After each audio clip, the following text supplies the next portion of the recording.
Hello বন্ধুরা, কেমন আছো সবাই? আশা করছি সবাই ভালো আছো। আমার আরেকটা ব্লগে তোমাদের অনেক অনেক স্বাগত। তো এত সুন্দর জায়গাটা কোথায় সেটা নিশ্চয়ই ভাবছো তোমরা। তো আমরা কিন্তু রামনবমীর ঠিক পরের দিন চলে গেছিলাম ইস্কন মন্দিরে। তো ইস্কন মন্দিরটা রামনবমী উপলক্ষে খুব ভীষণ সুন্দর সাজিয়েছিল আর ভীষণ সুন্দর লাগছিল। চারিদিকটা একদম আলো আলোতে পুরো ভরা। তো আমরা প্রথমেই সন্ধ্যা আরতি দেখার জন্য চলে গেছিলাম ভেতরে। তো তোমাদেরকে একটা কথা বলি, আহমেদাবাদ ইস্কন মন্দিরে কিন্তু ৩টে ঠাকুর রাখা আছে।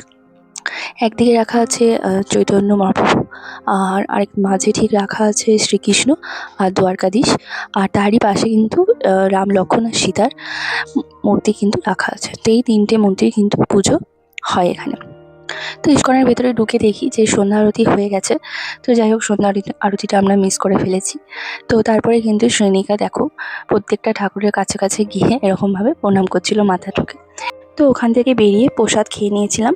আর তারপরেই কিন্তু ৮টা বেজে গেছিলো। তো ভেতরে আরেকবার শয়ন আরতি দেখতে চলে গেছিলাম।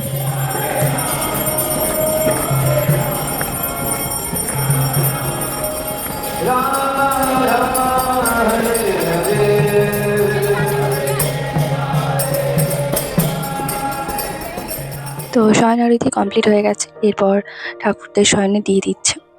তো দেখো, আমাদের একটা মনে কষ্ট লাগছিল যে আমরা সন্ধ্যা আরতিটা আস্তে আস্তে লেট করে ফেললাম।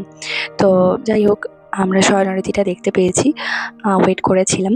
তো শয়ন আরতিটা দেখে এরপরে কিন্তু আমরাও আমাদের বাড়ির দিকে চলে যাব। তো চলো, আজকের মতো ব্লগটা এখানেই শেষ করছি। তোমাদের কেমন লাগলো অবশ্যই জানিও, আর তোমরা ভালো থাকো আর সুস্থ থাকো। আজকের জন্য বাই।